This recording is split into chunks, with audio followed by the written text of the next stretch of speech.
Hey, what's up, guys? Here on the Fire Sports Pod, where everything we got is hot. I'm your host, Zach Jackson. Here is our co-host, back at it again, Irving. Let's go. All right, guys. So we couldn't get a podcast to you guys yesterday for Recap Monday, so we are here on Recap Tuesday for the first time in the 6 seasons that we've been doing the podcast. It is Recap Tuesday for season 6, episode number 31 here on the Fire Sports Pod. We are powered by StreamYard, where StreamYard makes the dream yard go. And let's get right into the show. So we got 3 segments for you all today. We're going to be recapping our Super Bowl, our picks, what the hell happened in the Super Bowl, what were our thoughts, why the Chiefs played as bad as they did, and all this crap. So for me, right now, we're going to be going over that. Our second segment has us go over literally what's happening with the Luka and Anthony Davis. Luka made his debut last night. Lakers won big, obviously, against the Jazz because they suck. Then we go over the Anthony Davis getting injured yet again. And it looked like he had literally like the injury bug because as soon as he came there, Gafford got injured. Lively was injured. Now Anthony Davis injured. Now they have no bigs. They started with 3, and now they got none since the 8 days ago when they got traded. So we're going to be going over those 3 segments. And then for you all, tomorrow, we have season 6, episode number 32. We'll be going over 3 more segments that have to do with some NFL, NBA, All-Star, a couple things like that. So, Irv, let's get to the Super Bowl because I wanted to talk a lot about it yesterday. I'm a little under the weather. That's why we didn't have our show yesterday. Irv was also busy. So let's get right into it. Okay, we were totally wrong, to say the least.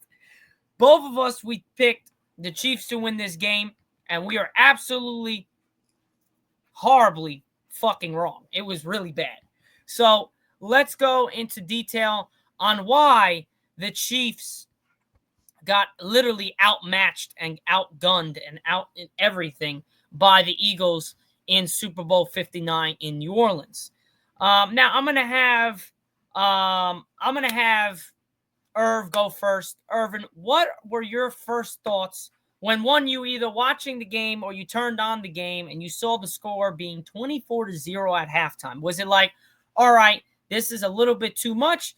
Was it like, I kind of was like, all right, if anyone could do it, it's either Brady or it's Mahomes. So maybe we got another crazy ass comeback and one of the best comebacks in NFL history on the horizon. Or were you like, this game is over, I'm going to shut it off, I'm literally just going to watch the Kendrick Lamar halftime show and say it is what it is about the Super Bowl? So what are your thoughts on that?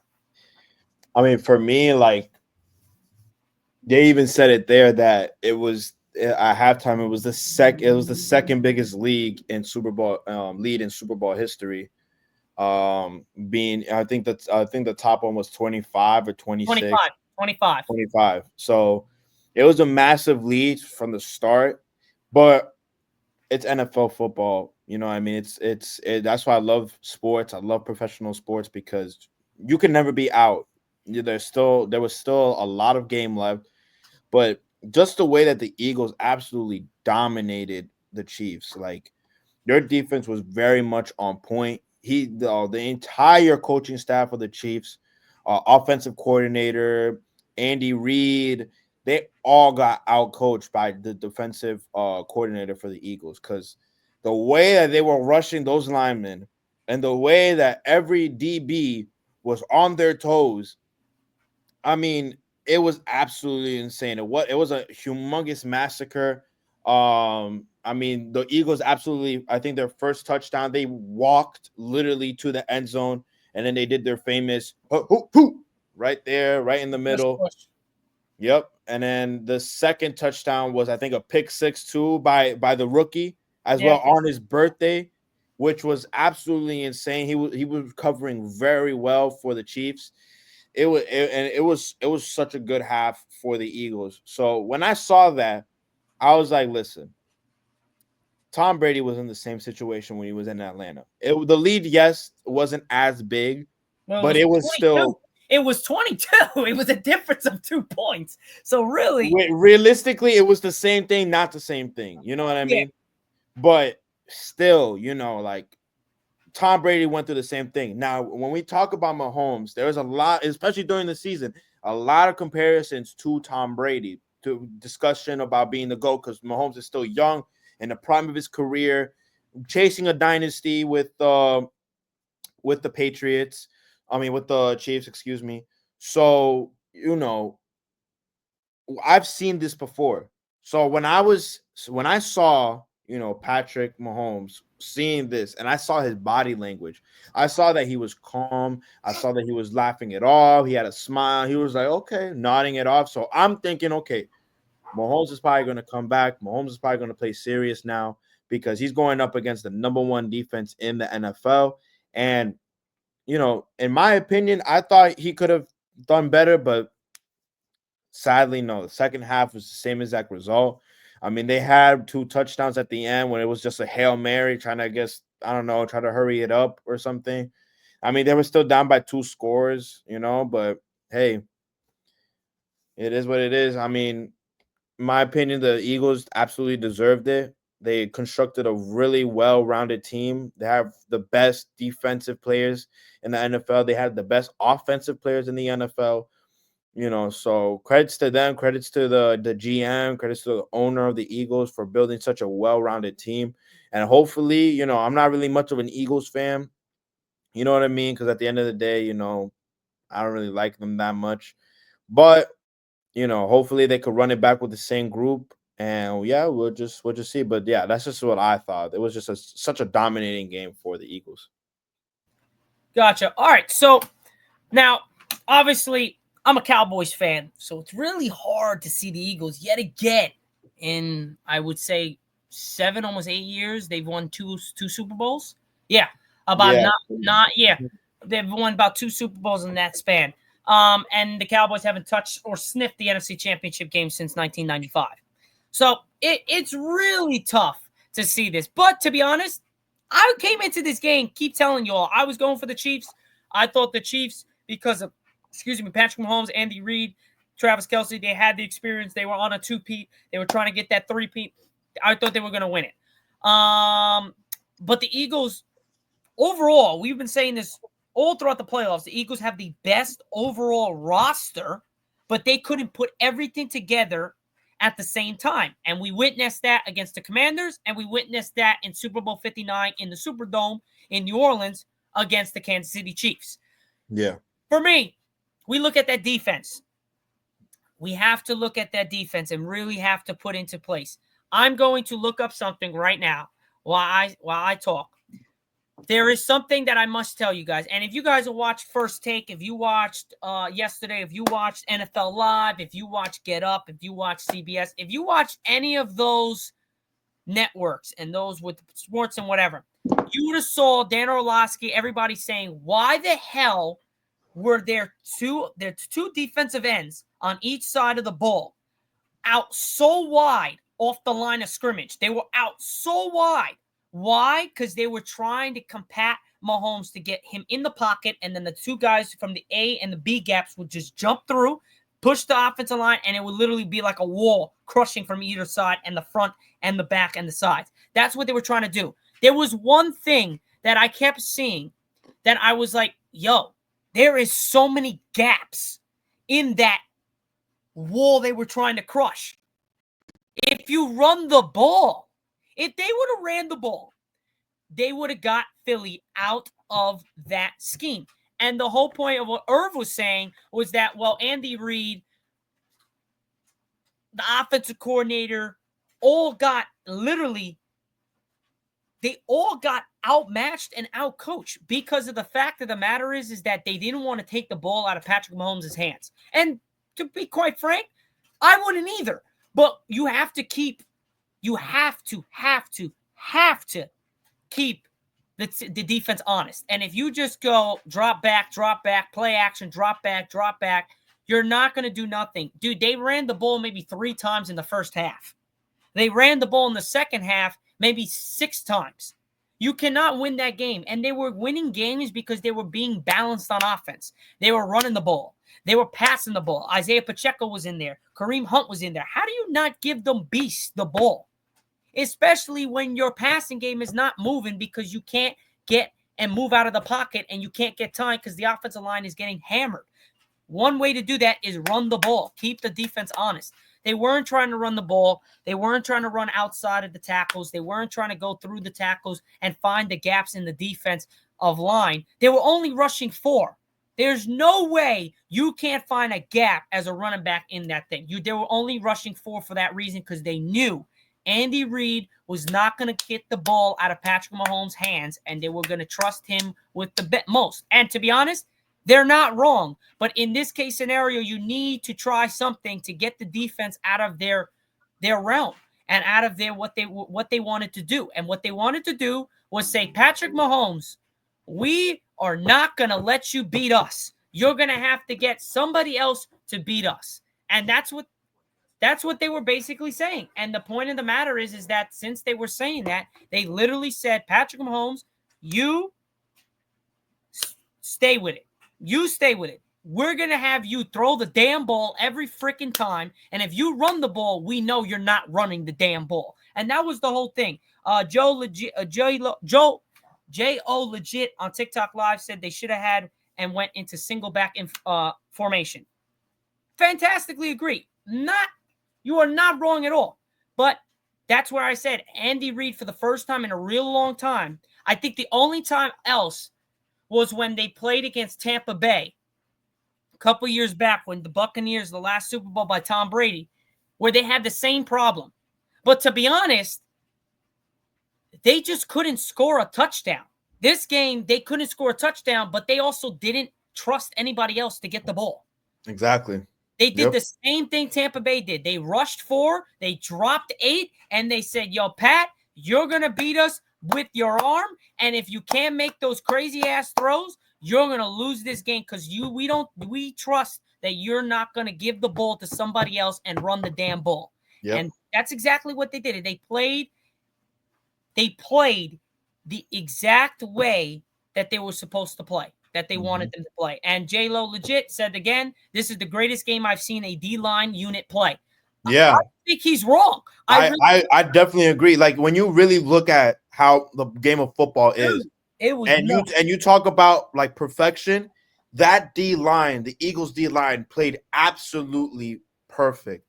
Yeah. And they like you said, like you said, how spread out they were. They were trying to contain Patrick Mahomes because once they contain him, he comes out of the pocket. You have the other two, A and B gap, right there for him. Yep.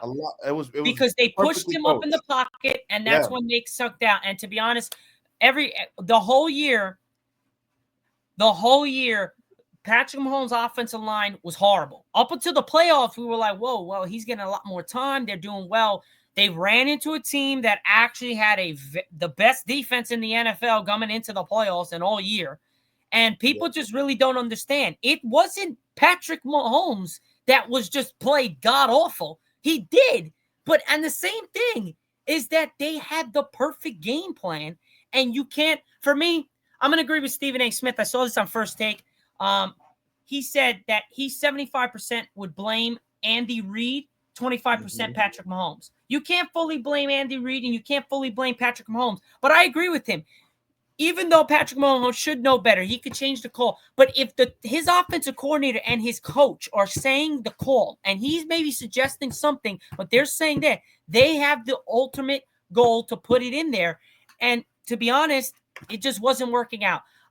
Where I say Patrick Mahomes got outplayed again, yet by Jalen Hurts. 2 Super Bowls in a row. Jalen Hurts outplayed Patrick Mahomes. Does this mean Patrick Mahomes is less than Jalen Hurts? Jalen Hurts is better. Not even close. Not even close. But the fact of the matter is that Jalen Hurts did what he was supposed to do. That's it. That's all you ask for him. Do what you're supposed to do. And that's exactly what he did, which is throw the ball in the right spots, hand the ball off to the right people, make the right reads, run the ball. He had the most yardage by any quarterback running the ball in NFL history in the Super Bowl. 72 yards and a touchdown. Yeah. Most ever. We had Cam Newton in the Super Bowl. Didn't even do that close. We've had we've had multiple running quarterbacks in the Super Bowl, and nobody has came close to Jalen Hurts.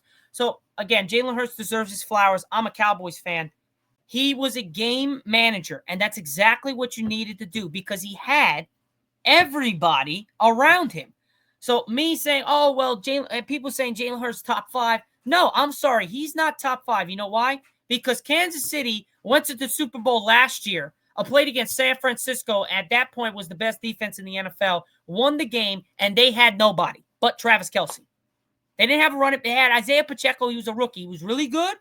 But no one was expecting that. They had one big name, and that was Travis Kelce. For me, I'm going to say Jalen Hurts is not top 5. He's top 7 for me. Maybe top 6. He's not top 5. I think you still got the guys above him.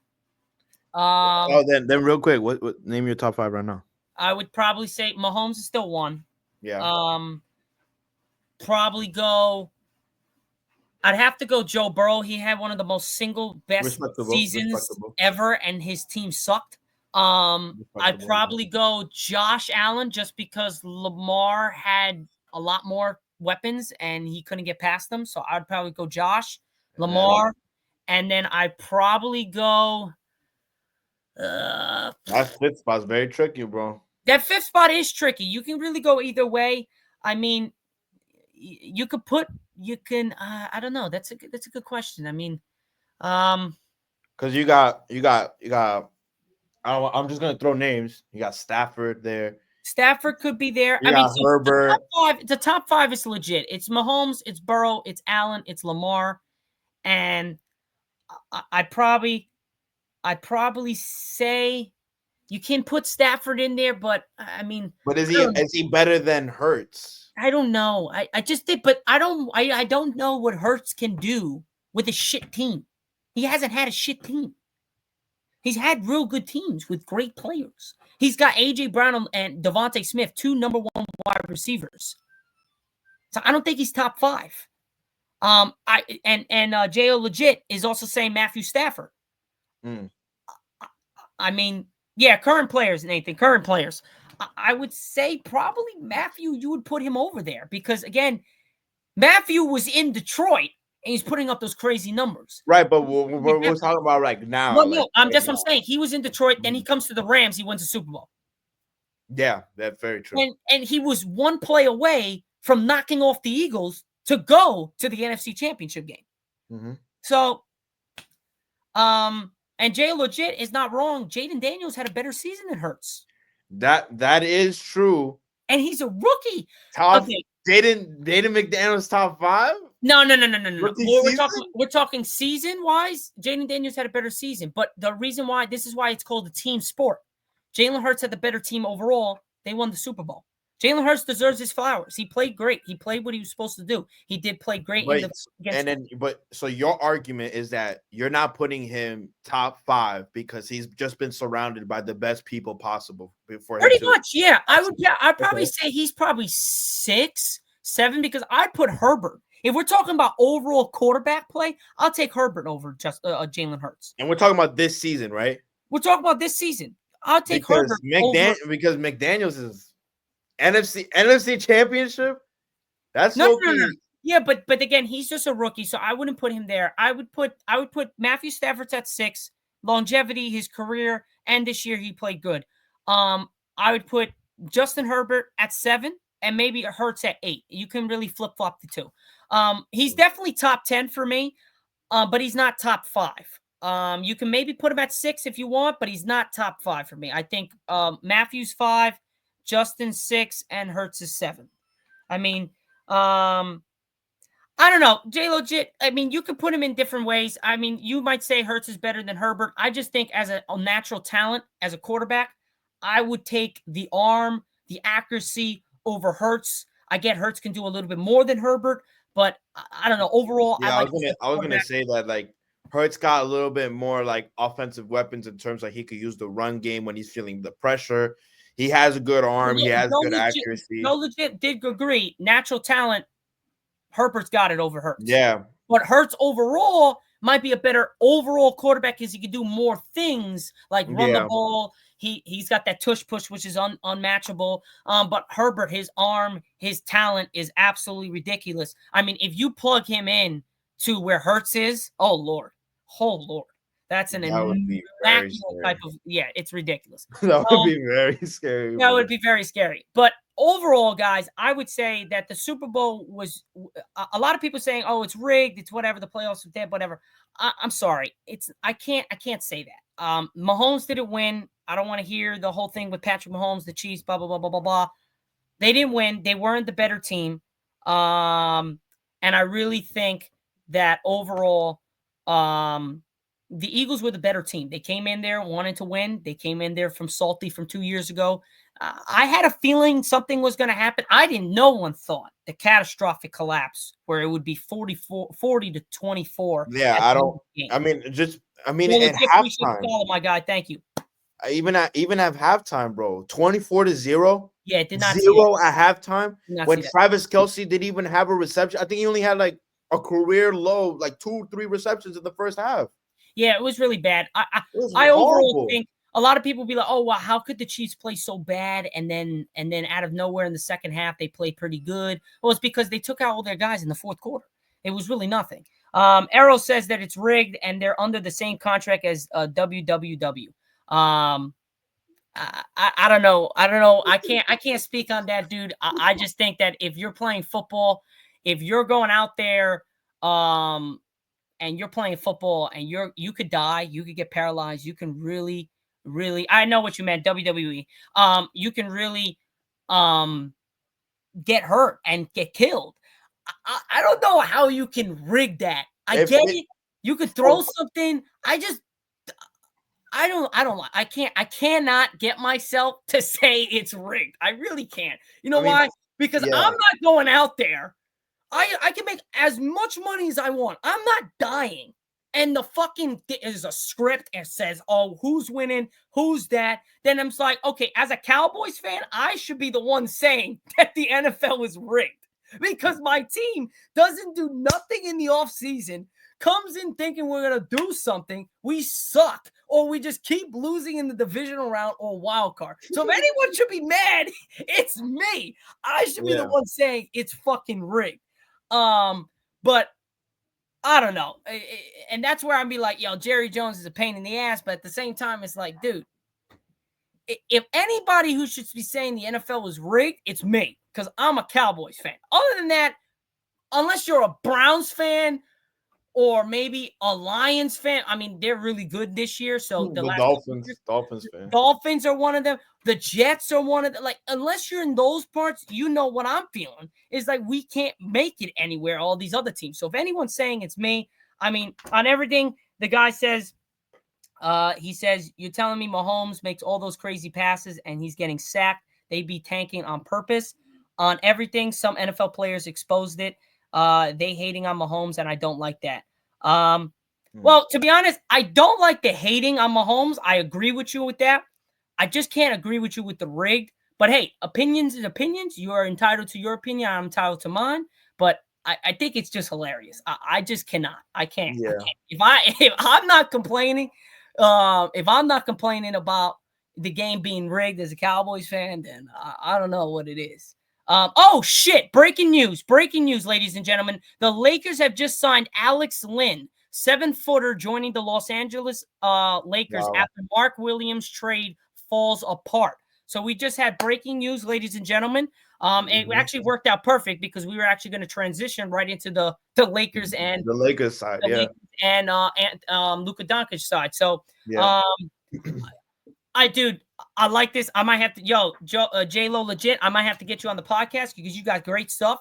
The guy's saying Dwight Howard, man. This guy's, I would love that. We got to get Dwight. I would love Dwight, dude. I would love Dwight. Having Dwight back at the Lakers, I mean, that's how they won their championship, bro.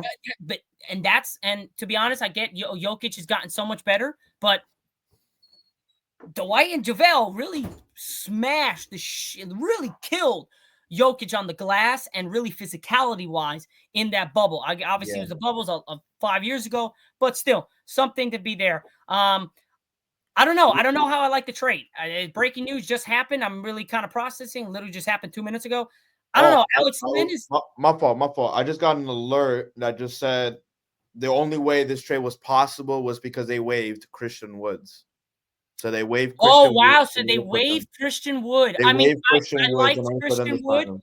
I liked Christian Wood, but he just couldn't stay fucking healthy, dude. It really pissed me off. He was actually not bad for us when he was healthy. He was actually a good asset. I really liked his game, but it kind of sucked because he could not just stay healthy and he had the leg problem. But they waived him, and they brought in Alex Len.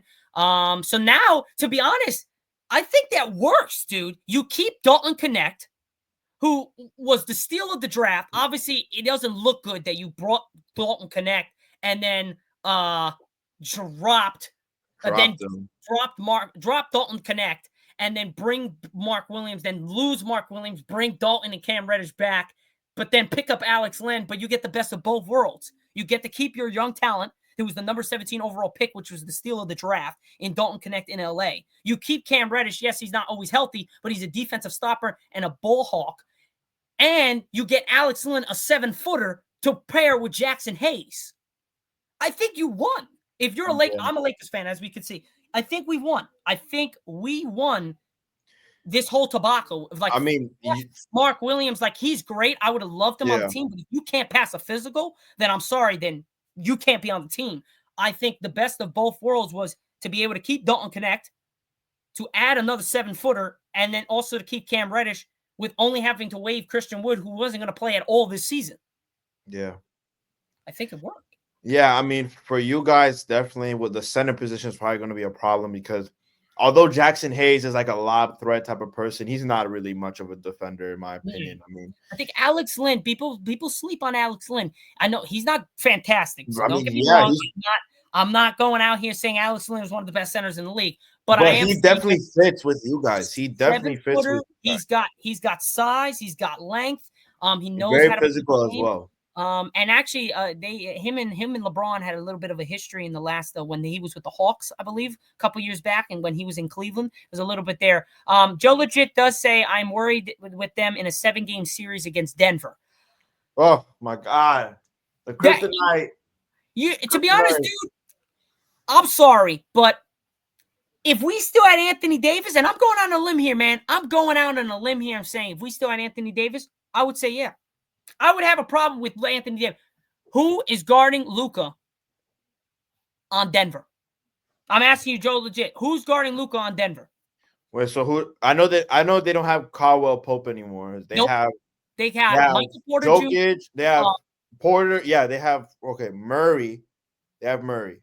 Mm-hmm. Shooting guards. Wait, hold on. We can set up. We can hold on. Watson. We can set up the 5 right now. We got Murray on but it's point guard. So then Murray would be no, they would probably make it easier. Just name the 5, the starting 5 for Denver, and then the starting 5 for the Lakers. So you would have Murray. You could put Watson because he's a good two-way. Watson's a good two-way. You could put Braun.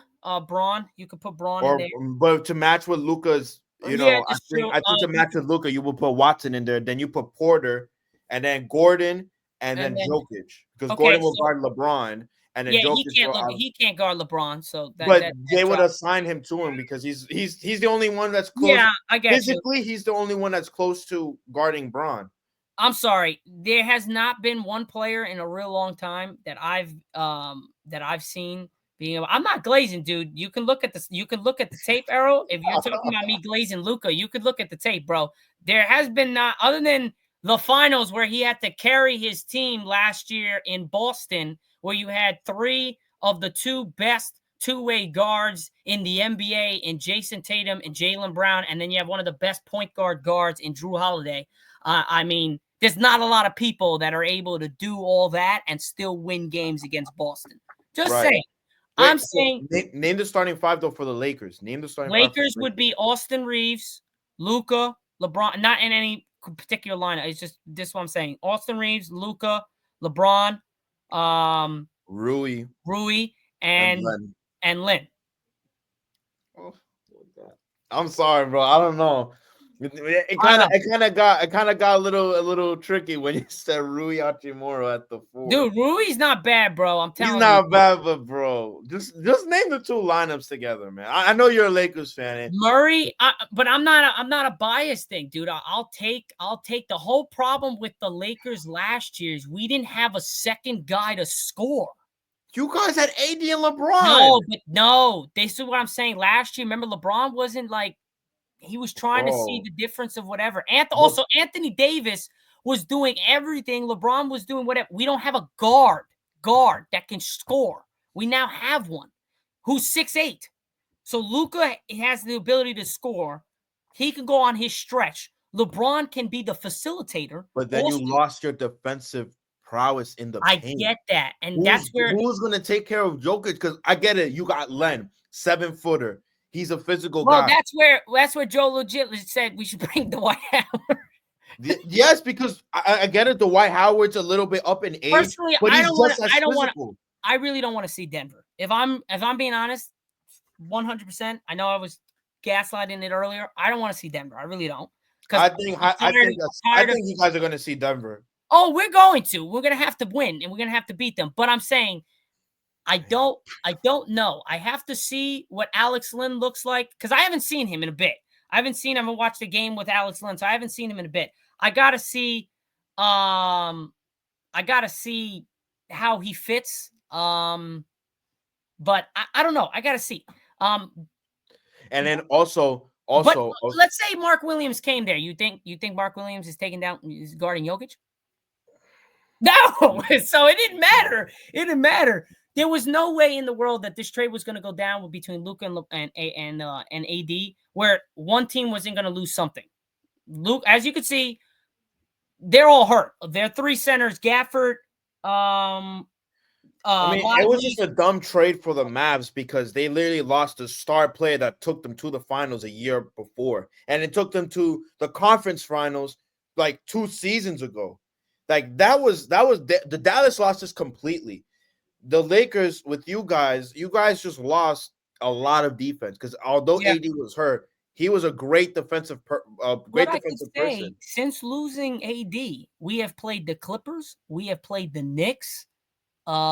You guys been on a little. We played the Warriors. I know the Warriors, but still, Steph Curry, whatever, they got good offense there. The Warriors, and obviously we played the Jazz. But those two first teams that I said, the Knicks and the Clippers were the best defensive team rated back when we played them a couple weeks ago with no Luka and just LeBron in our team. Then we played the Knicks in MSG. Oh no, we played the Knicks. Then we played the Clippers. Yeah, we played the Knicks in MSG before the trade. And without AD, without whatever, and we beat the shit out of the Knicks in MSG. Beat the shit out of them. Obviously, LeBron went crazy. Then we played the Clippers. Best defensive rating team, absolutely murdered them with no Luka, with just LeBron. Then, obviously, the Warriors, they came back. We were up big. They came back. It came a game. Obviously, Golden State and LA, LeBron, Curry always play each other tough. And then we have the Jazz game, which Luka debuted in. I don't know. I like the way our defense has been playing, but we have not played Denver. We'll see. We'll see. I don't know when we play Denver. I don't know if anyone in the chat can tell me when you guys played Denver the 22nd of February. 22nd of February. It is what day? The 12th? The 10th? 11th? It's the 11th. The 11th. So in 11 days, we play Denver. We'll see. They're fully healthy. We'll see what happens. We're fully healthy. We'll see what happens. I mean, you guys so far you should have a healthy roster because you're versing the Jazz again, the Hornets, and then the Blazers. So there shouldn't be any struggle there. I mean, you got an easy schedule, and then you're versing the Nuggets. So gotcha. Yeah. So J.Lo legit, Luka killed the best wing defenders since Mike and Scotty. Arrow said Ant's better than Luka, hands down. I don't know about that. PG and that's Kawhi. Joe Legit's got some good shit, man. I got to get him on the pod, bro. He said, remember when in the bubble where Luka, or even out of the bubble when Luka destroyed PG and Kawhi, hands down by himself. Not wrong. Dwight for sure, I know, can stop Jokic. Oh hell yeah, even right now he can. But I mean, he did it in the bubble. Yep. We should have traded for Jonas Valanciunas. I wanted that so bad, and we were saying that before the trade deadline. That would have been a better pickup. I wanted Jonas, but they didn't get for him. Luka killed the best wing defender since Mike. That team is still going to be great. Biggest scam in history. Rob finally did a good trade. Rob made up for the Westbrook trade. You're not wrong, dude. Bro, and you want to know how it was so successful? Because the GM of Dallas sucks, and Danny Ainge had no idea. He had no idea that trade was going on, bro. The entire Jazz organization had absolutely no idea that trade was going through. They didn't even know that they were involved in the trade. So he just agreed. He was just like, okay, I'm getting a nobody in draft pick. They just go through with that without the team knowing. I really don't understand that. It doesn't make any sense to me. How does that even? How do you process that? I don't know how you process it. I don't know how that even makes sense. It doesn't. It does not make any sense. It does not. But overall, guys, Luka, LeBron is going to be a great show to watch. I mean, their passing, their IQ is off the change. But my thing is I think Nico Harrison just laid an egg. Dude, as soon as Anthony Davis arrived in Dallas, he had 21 points in the first half, was going absolutely monstrous. And then out of nowhere, doesn't get touched and goes down. Like, I'm sorry. How did that even happen? I don't know how it happened. I watched the replay, I think 10 times. He pulled it by just moving his feet. Dude, he went like this, slid to the right, and went down. I thought he got nut tapped. I did too. That's what I thought he got nut tapped, and I looked at the replay. He's already holding his groin before he moved his feet. Exactly. How does that, how fragile can somebody be, bro? Dude, that's why his nickname is Glass Davis. Because he literally how sensitive, bro. I'm sorry, but come on, bro. How do you pull something for just moving your feet? Arrow, I respect your opinion here, but you understand that Luka has not played a game since December 25th. And he has probably not shot a ball since just last week. It takes a while to get his shit going. Oh, what? He's talking about his performance? Yeah, because he had a parlay on Luka to get over 19 at points, and he lost the parlay by 5 points because he went 1 for 7. He went 14. Yeah, he went 14. He only had 14. Yeah. I get you, dude, but you got to understand. I play basketball. Herbs play basketball. When you have a calf injury, that shit messes up your shot. And when you haven't played in a long time, yeah, if you getting back to the atmosphere, it's really tough to get your groove on, no matter who you are. Especially you got traded to the biggest market in the NBA, to the Lakers. You're starting in the Lakers with LeBron James on your team. Yeah, you're gonna be a little anxious, no matter how big of a star you were, in freaking Slovenia or wherever the hell the country that he got drafted from. There's going to be rust. So yeah. So Arrow said, I know I'm joking, but at the same time, I don't play about my parlay. Bro, I'm That's telling why I you, don't bet, dude. That's why I don't bet. I tell people what to bet, but I don't bet myself. Even though I do make good bets, I just don't bet. I can't get myself to bet because of that reason. Then I get just pissed. I wouldn't want to do that. Jolie Kid said yesterday did not seem real. I would have to agree. It did not. I did not expect to have those two guys on the same court at the same time as a Lakers fan. The smartest people in NBA probably history. That was the biggest steal. The same floor.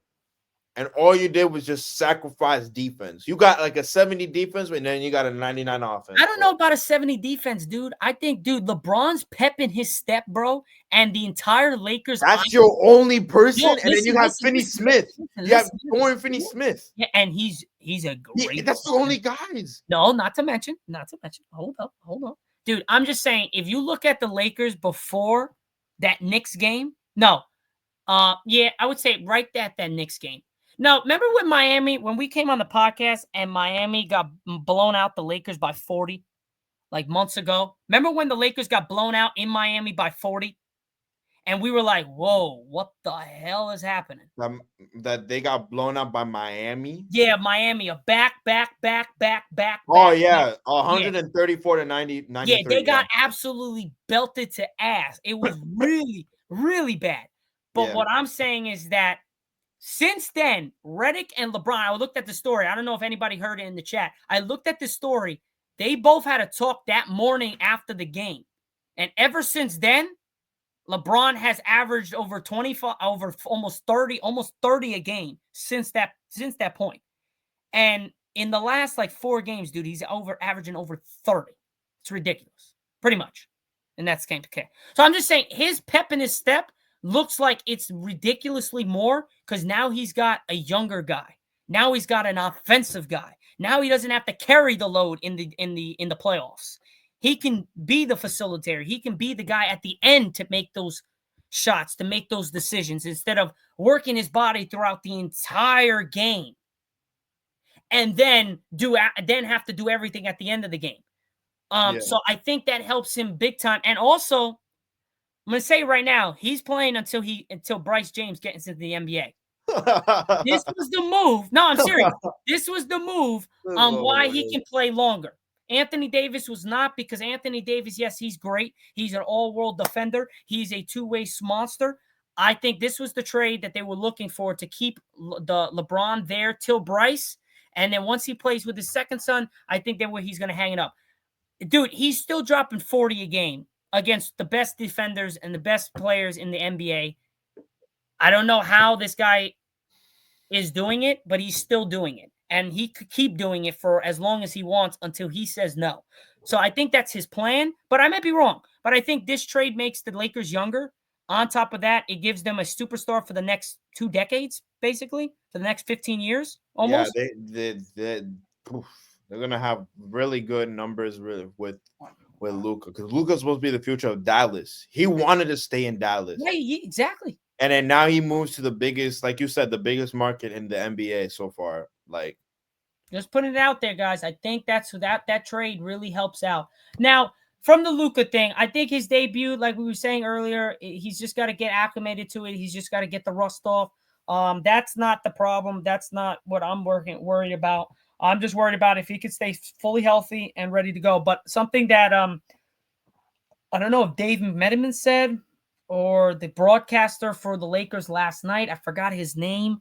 But he did say that his thing is that if Luka stays healthy, that's a big if.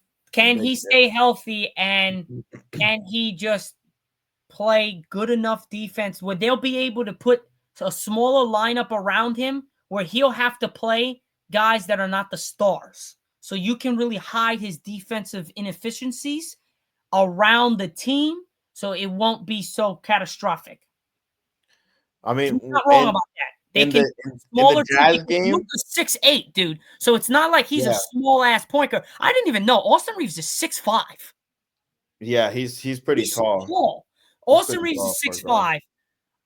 You have Jared Vanderbilt over 6'7" or 6'6". You have LeBron at 6'8". You have Luka at 6'8". You have Alex Len now at 7 foot. I forgot you guys have Vanderbilt. Jackson Hayes at 7 foot. You have Finney Smith over 6'6". You have a big ass team. Mm-hmm. So you really can hide Luka's deficiencies because you can put other guys on the top stars and have him play like a third option, a third guy or a fourth guy, and really not worry about it because he's 6'8". He can play bigger guys. Obviously, he's not going to play like Jokic because he's going to get killed, or like the big monsters, but he can do something. No, dude, Errol. Austin Reeves is 6'5". I was watching the game last night. They said it. I was like 6'5". I was like, so wait, I have a question. Because in the Jazz game, right, it says here that Vanderbilt only played 17 minutes, right? So in your opinion, will he be in the starting lineup over Rui, like when it comes to playoff time? Vanderbilt. Oh, no. So they're going to put different lineups. That's a great question, Irv. They're going to put different lineups. And this is why when I said small lineup, they'll go in a defensive lineup, and that would be probably you can have Gabe Vincent at the 1, have Austin Reeves take a seat.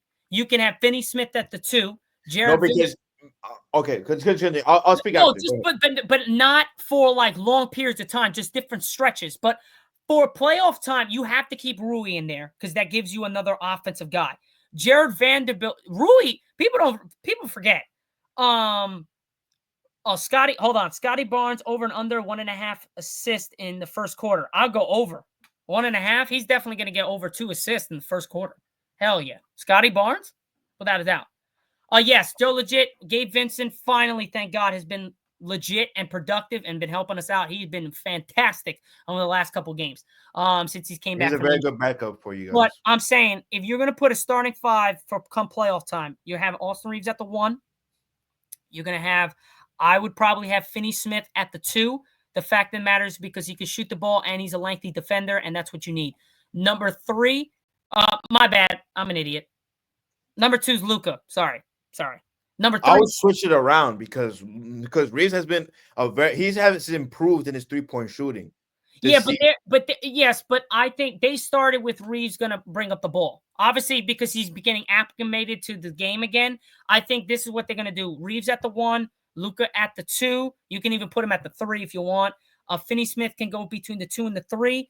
And then you could put Rui at the 4, and then my bad. But it depends on the lineup that you want to go. Okay, so what I was gonna say for a small ball lineup, right? Okay, I would say because you need to have scorers, and you already have Luka and LeBron there, and then you have Reeves as your 3-point shooter.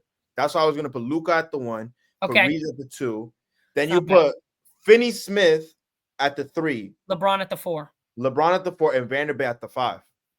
Okay, and now if you're going as a small and Finney Smith, he's been playing. He plays the 4. Well, he can play all 5 positions. He can play at the 5 because he played the 5 in Dallas. He's a very lengthy dude, so he can play at every 5 positions. There's a lot of lineups, and this is what's great about having Luka there. There's a lot of lineups that JJ Redick can just throw in there, and it can be automatic. Bang, bang, bang, bang, bang, bang, bang, bang. There's a lot of lineups this guy can do. You could put Gabe Vincent, Reeves at the 2. That would be like a second unit. Luka at the 3 if you wanted to. Freaking LeBron at the 4, Alex Lynn at the 5. You can do all that crap. There's a lot of whatever. Arrow said Cleveland looks so good right now. 100%. Cleveland is bro. And now with the adding of DeAndre Hunter from Atlanta, they're going to be even more dangerous. Atlanta's so stupid, bro. Atlanta's stupid. Atlanta's dumb as hell. That's why they're trying to tank, and they're tanking incorrectly because they don't got picks. They don't got no picks. Trae Young's gonna leave next year. Yeah. Like, it's unbelievable. It's so dumb, that organization, because then they're gonna be shit for the next 10 years, bro. Because they had the number 1 pick and they drafted the worst number 1 pick in NBA history, bro. I forgot. Not NBA history. That's a stretch. But he's definitely up there for being one of the worst, bro. Yeah, Arrow, Trae Young's gonna leave, dude. 100%, dude. Yeah, he's definitely gonna leave, dude. Excuse my French. He's getting absolutely fucked in Atlanta. Literally, his career is fucked in Atlanta. He can have all the accolades, all the 3-point percentage, all the stuff. He is not winning. He is literally the definition of a dude that just sits there, does everything for his team, and they still lose. Yeah. He literally is Dame in Portland. But except Portland. Portland's supporting cast was actually pretty good. They weren't bad. Supporting cast was actually pretty good, bro. He might be a Laker. I don't know. That's a little bit of a stretch. Yo, if he's a Laker, y'all gonna give up LeBron or something, bro. There's no way he goes to the Lakers. Are you talking about Jordan Poole, or are you talking about Trae Young? Oh, Jordan Poole, Laker? Is he saying like Jordan Poole to be a Laker? Trae Young to be a Laker. There's no way. There's no way. Insane. We're gonna have to trade. Yo, Joe, legit. We're gonna have to trade Luka bring him back to Atlanta to get or you're gonna have to do a whole package where you send Reeves there, you send Rui there, Yeah, You send Connect, and yeah, like, you're gonna have to send the entire thing. then you're gonna have G League players in your roster, One bro. of the last couple things I'll say, I'll stay on the live for a little bit to talk some more sports, but for the podcast wise, because we're the last thing that has something to do with this. One, I'll say Anthony Davis. There's a problem for some reason. I don't understand it. This guy was healthy for the last 2 years. In playoff time of the last 2.5 years, he's been absolutely fantastic. He's not really missed any games. It is killing me that if I feel bad because I like Anthony Davis. That's my guy. He's in LA. He's our defensive stopper. I loved seeing him play. I don't understand how he reminds me, he's not as bad, but Joel Embiid is in the same category. Well, he can't stay healthy. He's going to have knee surgery over the offseason, and it's going to be a lengthy recovery. This has everything to blame on Joel. He just cannot get his body healthy. Anthony Davis is complete opposite. His body is healthy and ready to roll. He just cannot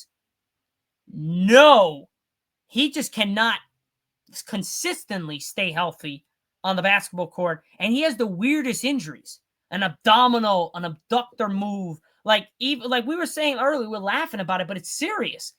The dude did not get touched, and he went right down, and he's out for a month. He held his groin before he moved his feet. We thought he got nut hit, right? We absolutely thought. And I was like, all right, he probably got hit in the nuts. No, he did not. It literally was nothing. So overall, I think the Anthony Davis-Luka trade was good and bad for both teams. Obviously, for right now, it looks like it worked for the Lakers, and it's not looking good for the Anthony Davis and the Mavericks. We'll see at the end of the All-Star, at the end of the year, where teams go. But Mavericks might not even make the playoffs. They're in the 10th seed right now. The 11th seed. They're one game back from the play-in, so they might not get there. It's going to be tough. Who are you going to take out? Because right now the Kings are kind of digressing a little bit. They just beat DeMar DeRozan just dropped 42. Yeah, but look what they had to do, and it was against the Mavs as well. Well, the Mavs don't sleep on the Mavs. They got Kyrie and Klay Thompson. Brother, you said Klay Thompson. I get it. Klay Thompson hit the freaking three. I know. No, he was balling. But let me remind you, bro. I get it. I know he's not the same. I get it. Yeah, that game he only had 19, but he does hit clutch shots though. He does hit clutch shots, but Kyrie got 30. And they also have Christie. Max Christie ain't no sleeper, bro. That man's a dog. He is not no sleeper either. He's a good two-way guy. I like him.